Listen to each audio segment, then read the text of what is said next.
Өнгөрсөн удаа бид энд зогссон. Адамаас Израилийн хооронд хинэн ч зуучлагч, иш үзүүлэгч, тахилч хааныхаа үүргийг бүрэн биелүүлж чадаагүй. Тэгээд бид хуучин гэрээний төгсгөлд байдаг хэн хүнийг бурхантай зуучилж өгөх вэ гэсэн асуулттай үлддэг. Адамын Эденээс дамжуулах ёстой байсан ивэлийг дамжуулахаас гадна уналтаас болж хүмүүсийг цорын ганц жинхэнэ бурхныг хүндэтгэн мөргөл рүү дагуулах шаардлага үүссэн. Анх Адамд өгөгдсөн байсан үүргийг биелүүлэх хүмүүсийг дуудах хэрэгтэй болсон. Үүнийг хэн хийж чадах вэ? Энэ асуултанд бид дараагийн хэдэн лекцээр хариулна. Дараагийн хичээлээр бид энэ зүйлсийг үзнэ. Бурхан болон хүний аль нь болох Христ хэрхэн зуучлагчийн үүргээ биелүүлсэн бэ? Христ хүний биеэр энэ дэлхийд төрж амьдрсны ач холбогдлыг ойлгох. Хүний биеэр мэндэлсэн Христ хэрхэн иш үзүүлэгч, тахилч хааны үүргээ биелүүлсэн болохыг ойлгох. Хэн бидний зууч болох вэ? Энэ асуултанд Библи ингэж хариулж байгаа. Харин цаг нь болоход эмэгтэй хүнээс хуулийн доор төрөх хүүгээ бурхан илгээжээ. Энэ нь хуулийн доор байгстыг золихын тулд бөгөөд ингэснээр бид үрчлэлийг хүлээн авах юм аа. Олон мянган жилийн туршид дэлхий хараал доор зовж шаналж байсан. Зуучлаад өгөх хүн олдохгүй байсан. Гэсэн ч тэр бүх бүтлгүүдэл нь цаг нь болоход бүрэн биелэх амжилт руу зааж байсан. Тэгээд тэр зууч нь Есүс гэдгийг бид мэдсэн. Бурхан үүнийг яаж хийсэн бэ? Бид гурвлын теологийг үзээд дуусчихсан гэж та нар бодоогүй байх гэж найдаж байна. Библи юу гэж заадаг билээ? Бурхан хүү дэлхийд ирээд хүний бие мах бодтой болдог. Есүс бол махан биетэй болсон бурхан юм. Бурхан хүний төрхтөө болсон. Иохан үүнийг сайхан тайлбарлаж өгсөн.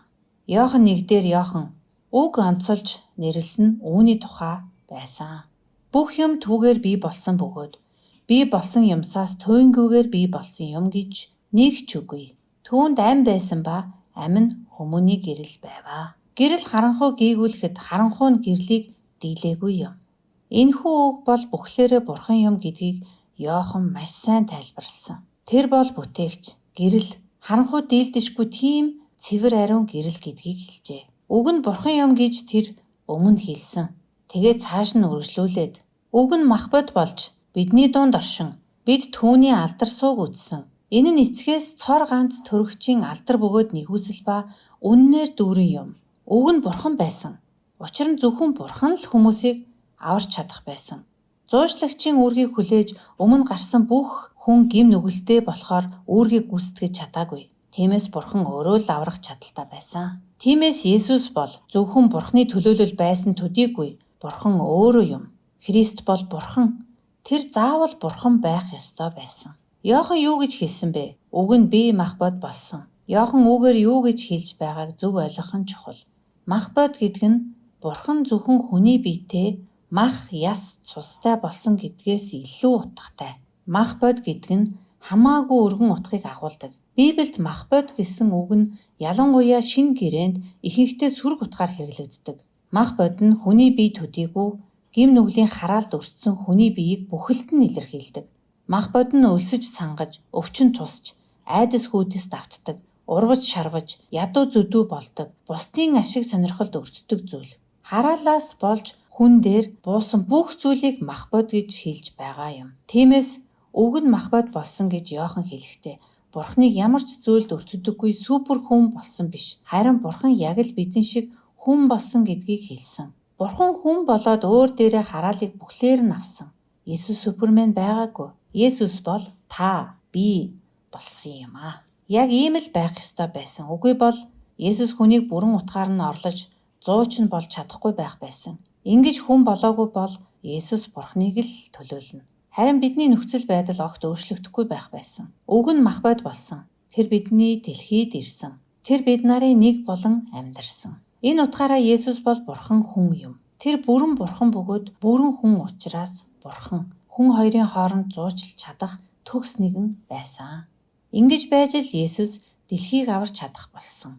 Энэ бол Бурханы дэлхийг зориулан гаргасан төлөвлөгөө зорилго байсан. Эцэг нь хүүгээ явуулах хэрэгтэй байсан. Гэхдээ ингээд дуусчихаагүй. Хүү ингээд зогсоогүй. Тэр энд хүрээд зогсоогүй. Тэр бидний нүгэлт дэлхийд ирсэн. Бидэнтэй адил хүн болж ирсэн. Бүрэн Бурхан болох тэрээр зоригтой ирсэн. Тэр хараалыг үүрхийн тулд бүхлээрээ хүн байх ёстой байсан. Бурхан эцэг, Бурхан хүүгээ хүний хараалыг үүрүүлэхээр явуулсан. Үүний тулд хүүн хараалыг авчирсан хүнтэй бидэнтэй бүхлээрээ адил болох ёстой байсан. Үүнийг тэр ямар ч нүгэлгүйгээр хараалыг бүрэн утгаар нь өөртөө аван төгс хийх ёстой байсан. Тиймээс тэр бол аврахаар ирсэн бүрэн Бурхан мөн бүрэн хүн байсан. Есүс бол бүрэн Бурхан, бүрэн хүн байсныг эртний чуулган хэрхэн тайлбарласныг бид үзнэ. Тэр бол 100% Бурхан, 100% хүн юм. Хэрв ийм биш байсан бол, хэрв тэр бүрэн Бурхан биш байсан бол, Бурхан биднийг авраагүй болж таарна. Тэгвэл бид аврагдаагүй болж таарна. Учир нь зөвхөн Бурхан л биднийг аварч чадна. Христ бүрэн хүн биш байсан бол хараалыг үүрээгүй болж таарна. Тэгвэл бид аврагдаагүй. Есүс үүргээ биелүүлж чадаагүй гэж тооцогдно. Есүс бүрэн Бурхан, бүрэн хүн байж л Бурхан хүн хоёрын хооронд зуучин байх боломжтой байсан. Хүн төрлөختний удаан хүсэн хүлээсэн бусад хүний чадаагүй бүрэн гүйцэлүүлсэн нэгэн бол Есүс юм аа. Есүс бүрэн Бурхан, бүрэн хүн байх тухай ярихдаа бид теологд Христийн бодгал гэсэн нэршлиг ашигладаг. Есүсийн амьдрал, үхэл, амьлалт, эвлэрүүлэл, эцэг рүү өөд явсныг бид Христийн үйлс буюу ажил гэж нэрлэдэг. Ингэж хоёр салган ангилах нь Христийн тухай онол сургаалыг санаандаа тогтоож цэгцлэхэд тустай боловч энэ ангиллал нь үнэндээ буруу юм. Учир нь Христ өөрөө бүрэн Бурхан байж, мөн бүрэн хүн байж хүлээсэн ажлаа хийх ёстой байсан. Тиймээс Христийн бодгал 100% Бурхан, 100% хүн болох Христ. Христийн үйлс, Христ хүний биеийг олсон, амьдарсан, өгсөн, дахин амьдарсан, дээш өргөгдсөн, эвлэрүүлэгдсэн. Христийн бодгал нь түүний үйлс юм аа. Энэ хэсгээс эхлээд одоо бүгдээрээ Христ хэрхэн иш үзүүлэгч, тахилч, хаан байж бидний зуушлагч болсон талаар үзнэ. Өөрөөр хэлбэл Христийн үйлсийн тухай үзнэ. Энэ бүх ажлаа хийхдээ тэрээр 100% Бурхан, 100% хүн байж хийж байгааг нь санаарай. Заримдаа энэ нь их ойлгомжгүй мэт санагдах боловч ийм л байх ёстой байсныг нь хүлээн зөвшөөрөх хэрэгтэй. Үгүй байх аваас бидний итгэл хоосон болж таарна. Одоо видеогоо түр зогсоогоод та нарт энэ талаар эргцүүлэн бодох цаг өгье.